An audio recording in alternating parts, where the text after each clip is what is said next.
All righty, here we go. Welcome to the Flyers pregame show. Brian Smith, Jason Myrtetus. We're doing the stream show to start us off. We'll join radio a little bit later. What's going on, Schmitty? What's going on? That's it's the last one. Finally, it's a good night to be here and going down to Washington. A couple of NHL lineups, more or less. Flyers may have one or two more decisions left to make here, but it's getting about that time. I'm kind of glad to get one more rehearsal out before the real thing. Yeah, and this will look like an NHL game tonight because you'll have lineups that I don't want to say you trim the fat, but a lot of guys have been sent down. There's just a couple maybe, depth decisions to be made on both sides at this point. So there's not, these monumental shifts in, combinations and lineups. We'll see something that looks a lot more like an NHL game tonight. Yeah, absolutely. And, I think Alain Vigneault talked about it when he was talking with the media a little bit ago that, he thinks both teams are going to play hard tonight, but he also thinks they're going to play smart. I don't think you're going to see a ton of, anything that might result in injuries or things like that. But at the same time, you got a bunch of NHL players on the ice. They're definitely going to be, giving their all for it. These guys are competitive in horseshoes, much less any kind of hockey game. So, you're definitely going to see that aspect of it. But you also might see, some things you wouldn't see in a regular season game. You might see some line juggling. You might see some other experimenting with what's out there. Yeah, because the result doesn't matter. But you're right. Like these guys, you don't get to be a professional athlete in any sport without having that competitive fire. And as long as that scoreboard, that big $1 billion thing in the middle of the ice is plugged in and keeping score, they want to win. That's just the way they're wired, right? Yep, absolutely. I know this morning you might have been listening on Fanatic when the guys were talking about the Flyers alumni game coming up and Paul Holmgren going into the Hockey Hall of Fame. These guys are super competitive in softball games. It doesn't matter whether they whether they're doing backgammon or whatever. It is always a competition with this group. Yeah, and you're always trying to get one up on one of the guys. In about 2 minutes, we're going to air an interview that I was able to do with one of the new inductees. Paul Holmgren's getting in on November 16th and Rick Tocchet. And I had a chance to catch up with Tock. So we'll get to that in just a moment. But that's going to happen before the game, November 16th against Calgary. But equally as fun as that night's going to be, I'm looking forward to the day before in the alumni game. Mm-hmm. Yeah. I love watching the old guys get out there. Absolutely. And the thing about alumni games is that, they are finite. You don't know when this group is going to get together again, if ever. We've been fortunate enough to see 2 or 3 of them over the last decade, including ones where it was made clear that, this is the last time Bob Clark's going to be on the ice, last time Bill Barber will be out there. Ernie. They'd already obviously retired from the NHL, but then they retired from the alumni as well. Yeah. But it is fleeting because you don't know what guys are going to be doing. We're probably, I imagine we're going to be seeing Danny Briere in this alumni game, but if he's an NHL GM next time an alumni game comes along, or if he's got some other job somewhere, he might not be able to make it. We couldn't get Michael Renberg to some of the alumni events for the same reason. He's an analyst in Sweden. So, you like to enjoy everything that you can when stuff like this comes along. And, this does look like it's going to be a big one. And I think it's at least in part because so many people have connections to Paul Holmgren with 40 years of varied roles in the organization. Everybody wants to be there for that. Yeah, and it'll be a special night, and I know Paul was really taken back by it. And let's get to Rick Tocchet now, though. I had a chance to catch up with Tocchet from out in Las Vegas is where he is. He was, I would say, chilling outside, but it's always hot in Vegas. So I had a chance to catch up with Rick Tocchet, and here's that conversation. What's going on, Tock? Good. Got the thrilled to be part of the elite group of guys there. The unbelievable bunch of guys too, and all friends of mine too. So and the guys that were inducted, they're going to get in too. So it's a fun day to find out. I was one of the people on the committee, the voting committee, not the nomination committee. And as I'm looking over everything and all the nominations, I'm looking at your numbers, and not only just your numbers, but what you brought to the organization, the the fact that you fit the DNA like to a T. You know, when you got drafted by the Flyers, you had to go, that fits. Well, I was lucky. Terry Crisp was my coach. He was a former Flyer, won a couple Stanley Cups. So he kind of coached that way, the way that the Flyers, the way they wanted things done, the way the teamwork, the way we practice, the way we were off the ice, even just the way they take care of players. And when I got drafted, same thing, Jason. I mean, when I was a 19-year-old kid, they took care of everything. They just wanted you to worry about hockey. And I know today, I mean, I'm not part of the organization, but just from talking to people that have been there recently, they do the same thing. So it's one of the best franchises in pro sports, no question. And Ed Snyder was the best owner I've ever had. You needed them to take care of everything. You came in as a 20-year-old and played 75 games in your rookie year at 84, 85. You recall that jump going from Sioux in the OHL to the NHL and what it was like? Yeah, I was. I remember my first game. Mike Keenan put me on a power play on the 5-on-3 on the point. I've never played the point in my life. Maybe in a church league when I was 6 years old. I just remember my first game. Very nervous, but just in the spectrum. You know, the 17,000 fans. Just the whole. I can't describe it. You know, come from Sault Ste. Marie to here. But then obviously being part of that team really helped me. Like I didn't feel like I was alone out there. I was behind the organization. I had some great players to help me out. So they made it a lot easier for me than it really was. You had a couple of young guys coming up at that time as well, Peter Zezel. So you guys had like a kind of a young core to kind of grow together, didn't you? Yeah, it was, Murray Craven, Derek Smith, Peter Zezel, Pelle Eklund. I mean, you know, for the younger kids, may not know these people. These guys were great players. They were terrific teammates, and we hung together. We were a young team. You know, Dave Poulin was a young guy. Timmy Kerr, Brad McCrimmon, great. You know, like just the best of the best. And Mike Keenan knew we had a young team, and he molded us. He wanted us to be a hard-working team. That was what he was tough, but I guarantee you.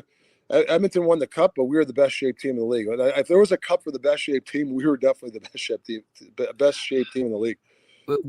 How important was it for you to come in and be on a team that was good? You know, you didn't come into a rebuild situation. You came in, you get to the cup in 85, you get there again in 87, both against Edmonton, which that team was absurd, obviously. But to come in and have that kind of team around you, that structure, a good organization, and all those elements, it's a great way to launch your NHL career. I can't think of a better organization team to break for me going in. I just went into a structured family type of atmosphere. You know, I was my family was very close to an Italian family. And I remember I left, my mom was crying. And I remember I went there, and about the week after I told her, Mom, I swear it's like family here. The way Ed Snyder ran the organization. They took care of your families if they needed something. They took the excuses out of the game. You know, there was no, you know, we were ahead of our time. The way we practiced, we always had. I mean, some organizations didn't even have team meals on the road. We always had team meals. We had, you know, I know Mike Keenan had a team credit card. He'd say, "Hey, take the, you know, to take the guys out for dinner." Like, those are the things they never did back then. For these, but Ed Snyder started that stuff, and now everybody does it now. But I think the Flyers were ahead of their time. Yeah, and that brings the group together. Let me ask you about playing for Mike Keenan, because we know that Mike was one tough dude, and he was very demanding. Did you take kind of the lessons learned from Mike earlier in your career, not only apply it to your playing career throughout, but then also when you became a coach? Yeah, absolutely. I love Mike Keenan. I mean, yeah, there's some stuff that I disagree. We've talked about it today, like that his tactics probably can't do nowadays, but he made me, you know, he told me how to practice like a pro and make sure you're in shape and all that stuff. And, you know, he puts you in some uncomfortable situations, and you know, to win a Stanley Cup or to win any pro sport championship, you're going to be uncomfortable. You know, it's impossible. Nothing's going to go right every time. And he, right from September, he applies that pressure on you right away. And that was his way of getting us ready for the postseason or trying to make the playoffs. So that was one thing I'll always admire about Mike, that he was a tactician when it came to that, the mental aspect of the game.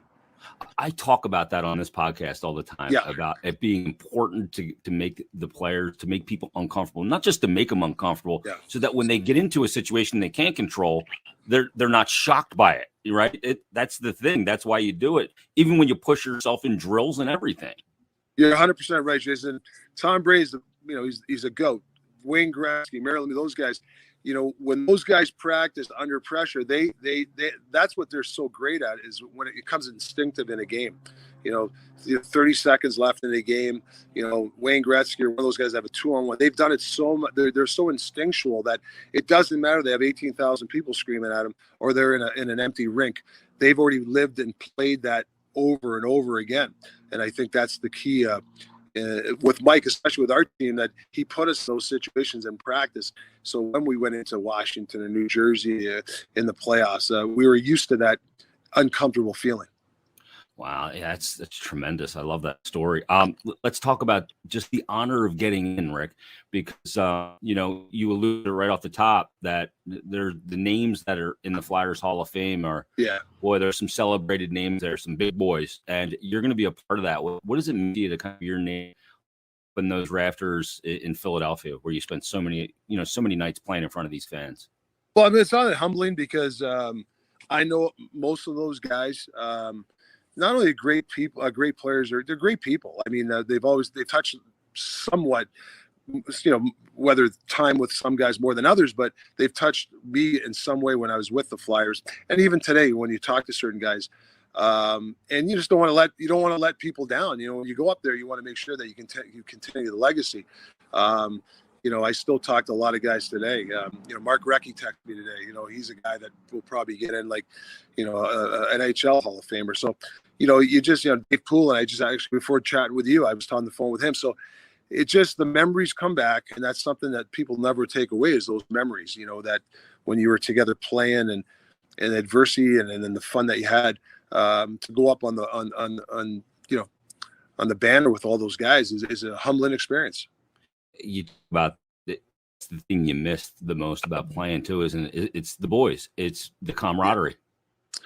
Probably, Jason, the closest, listen, I played 18 years. I played on some really close teams, but that first 5-6 years, I don't know if you can get any closer from the roster from 1 to 23. You go in a hotel lobby on the road, and one of the guys would say, "We're going to dinner. Who wants to go?" There's usually be double digits. Sometimes you get some teams, you get 4 or 5 guys. There used to be 11, 12 guys all the time, and that's the type of team we had. And that's so important too. Let me ask you about greatness, because you played in Pittsburgh. You won a cup in '92 with Mario. Yeah. You coached alongside Wayne Gretzky. You played against him. You coached in Pittsburgh as an assistant, won a couple of cups with Sidney Crosby. What is it? Is there a secret formula of greatness? Obviously, it's talent, but it goes well beyond talent. It's drive, and it's all of those things, competitiveness. In your experience with some of those huge names I just mentioned, what is the common denominator? Yeah, and you could have picked 3 better human beings and 3 better Mount Rushmore type guys. They all have in common, Wayne Gretzky, Mario Lemieux, and Sidney Crosby. First of all, their demeanor. Never get too high, never get too low. I don't know if it was bred in them or was taught to them. They knew how to get to even keel, and I think that's really important for for a team, like not too high, too low. And the moment was never too big. Pressure situation. I would see how these guys reacted. They didn't waste a lot of their breath, because they were relaxed in a very uncomfortable pressure situation. Wasn't they were hyperventilating, and they, some players get on the ice in a pressure situation and you get jumpy, and I never saw that out of those guys, because they were so instinctual, and they've been there before, but they had that calmness. They could slow, we always talk about, you could slow the game down. Those guys could slow the game down. And off the ice, their generosity. All 3 guys. I mean, I'm glad you brought those 3 guys. The behind the scenes stuff, going to hospitals, the money out of their pocket to charities, their time, all 3 were unbelievable. And I've seen it with my own eyes. It's not always, it's not always publicized what they do. So, I'm very lucky that those guys, I had a piece of my life with those guys, and still today, Mario's a close friend of mine. Wayne Gretzky, one of my best buddies, and obviously Sid Crosby. I talk quite a bit, so very fortunate to be part of those three guys' lives in my career. You're with Wayne again. You guys are both on TNT. You've made the jump, Talk. You're TNT analyst now. The NHL moving to TNT and ESPN. I know you've only gotten, just started with a couple preseason games, but how's it feel being on the desk? You've done some broadcasting before, so kind of old hat for you. Yeah, I actually did pre and post with the Flyers. Actually, that great run when they went to the finals, that was one of the most fun times ever in broadcasting for me. I got you and I on TV together back then with two bald heads. Oh yeah, we had the bald head going, and it was great. I remember, the bar there in the arena there. Wells Fargo in the back, and the thousands of people yelling and screaming, drinking, and that was a great time. But yeah, TNT is I got to tell you, very first class. It's a team there. Like I love the way they do things. Charles Barkley's a buddy of mine, and when I got the job, he called me, said, "You're going to love it there, the way they do things." And yeah, I'm on the other side. So I can't wait to give the fans the perspective as a player, coach, some stories, and hey, be opinionated, because they want to hear. They want to hear some stuff. And so there's going to be, and you know what, Jason, there's going to be a lot of good storylines this year. The pressure of some teams to make the playoffs, some teams to advance far in the playoffs. There's a lot of storylines, like Connor McDavid's and guys like that, McKinnon, Sidney Crosby and Pittsburgh. There's a lot of great players, a lot of young players coming up. And for the Flyers themselves, obviously did a great job this summer acquiring some players. But they're in a tough division, so it's going to be interesting. That Metropolitan, I'm anxious to watch that throughout the year. Talk, we're looking forward to November when you're going to be enshrined along with Paul Holmgren, which is going to be a fascinating night. Thanks for taking the time to do this. Best of luck at TNT. We'll be watching, and we'll talk soon, man. Thanks, Jason. I appreciate it, man. Great talking. Great questions, man. I love it. I'm gonna be ready for TNT now because of you. Thanks.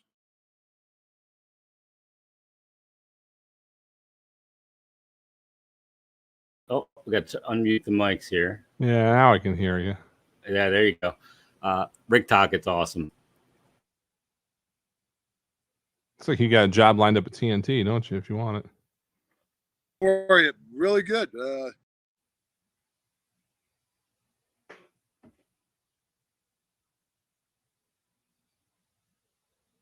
You're muted again, I think. No, not you. Are we ready, Pat?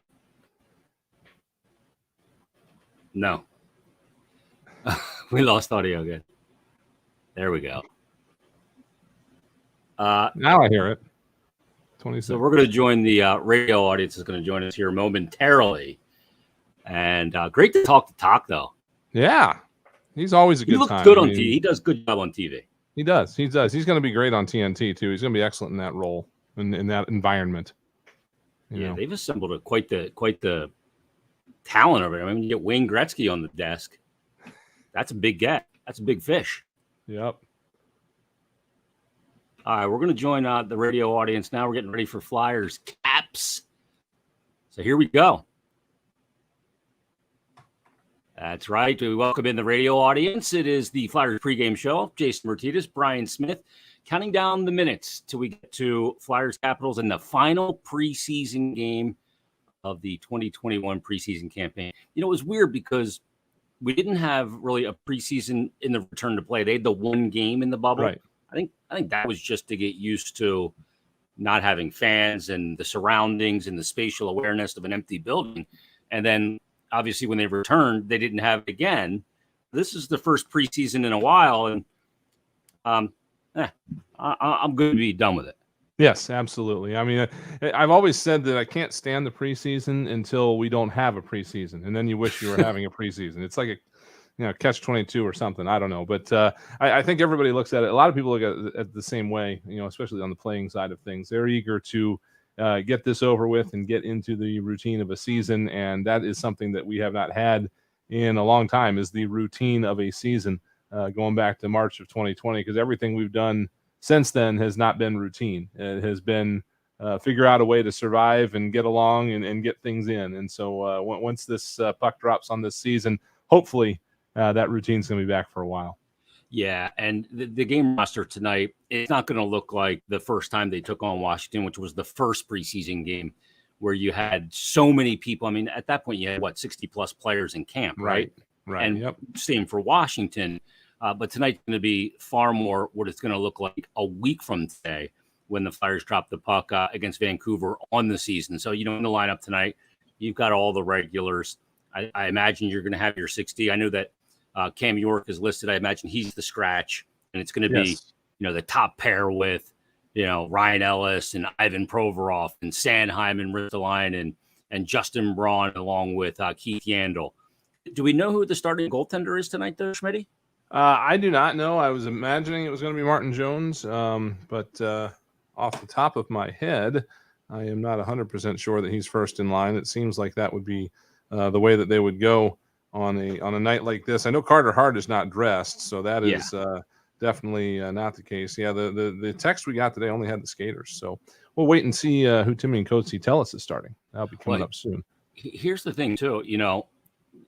Felix Sandstrom is dressed as the other goaltender. We don't know. Maybe he is the starter, but Carter Hart comes out of this preseason with really strong results. Mm-hmm. Not just that he looked good or whatever. He came out of this preseason with good numbers. It looked good to the eye test. The numbers, everything looked good about it. How about a 1.20 goals against average and a .953 save percentage? That's a good sign. I'll take that against any kind of lineup. And to me, as long as he's healthy, which I'm knocking on wood, and all indications are that he is, to me, it's good that he's not dressing tonight because that tells me he's ready to go. If he was still feeling a little bit off or a little bit, I don't know, not himself, I think he would be playing tonight. But the fact that he's not even dressed and not even going to take any time tonight tells me that he's feeling pretty good and that he sees no reason to risk anything tonight in a game like this. And he's ready to go. So I kind of like the potential underlying implications of that move. Yeah, and you're right. If there were parts of his game that he wasn't fully dialed in on yet, I need a little more game action to and everything that comes with it, the heightened sense of awareness and competitiveness to get where I need to be. But the fact that he feels like he's there, that's a great sign. I mean, at 93%, it just doesn't matter who you're playing. That's darn good. So that's a good sign. Martin Jones maybe struggled a little bit in that first outing, but I think he's really rounded into form. But when we get into the regular season, ultimately it comes down to team defense, right? That was, goaltending wasn't good last year. What came first, the chicken or the egg? But all of it needs to be better this year. And that's going to start with the 5-man unit playing better team defense, first and foremost. Exactly. And Chuck Fletcher touched on this the other day that, part of their problems last year started with the offense in terms of the defense that they were playing. And then just a few minutes ago when Lavinia was talking with the media in Washington, was talking about how he likes the way the chemistry is coming together on the 6 defensive pairings. And he made an excellent point. The Flyers are going to have 3 D pairs that have never played together before, not even for various points in the season, because they've got 3 new guys, one on each pairing.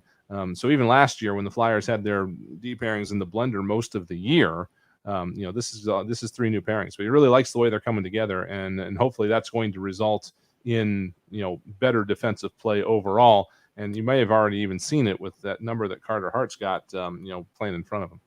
Yeah, absolutely. One thing that happened today in the NHL, and it's relevant to the Flyers in this regard, is that Alexander Barkov signed a new contract. An 8-year deal worth $80 million. Doesn't take a math major to figure out that that's a $10 million AAV. Now, he's about 2 years younger than Sean Couturier, hasn't won a Selke, has more points, but they're marginally, I think like 30 more points, and has played some less games. He's a great player, but $10 million AAV for him, and then you look at the AAV for Sean Couturier and the fact that it's under 8 is a fascinating number to me. It just shows you that had Sean Couturier gone to market, right, he would have gotten a lot more money, and there certainly was a hometown discount. Yeah, absolutely. We've discussed this too. Also, I think in the preseason that he has roots here now. Wife, child. He's been here his whole career so far, and wants to be here the rest of it. And wants to leave the Flyers some space to build around him, obviously. With this flat cap going for who knows how long, they need everything they can get. So that's definitely a huge part of Chuck Fletcher's plan, is to get him under at that number for the long term. And it's a good number for the Flyers, and it's a good number for Sean Couturier. And tonight is the final preseason game. How about Tim Saunders, Steve Coates? They'll bring you all the action from D.C. as the Flyers take on the Caps and put a bow on the preseason. Stay tuned. First period action is coming up right after this. You've been listening to the Flyers pregame show on the BetRivers.com Flyers Broadcast Network.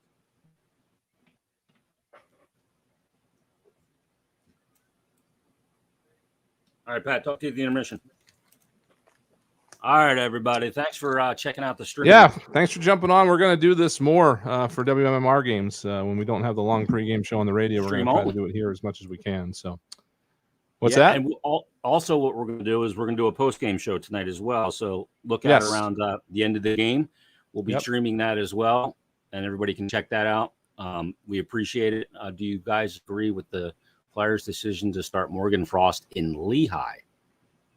I'm okay with it. I think that he didn't knock the door down enough, and I think he needs to play. I've been Schmitty, I've been an advocate of, the fact that he's only played 4 periods in 18 months. Mm-hmm.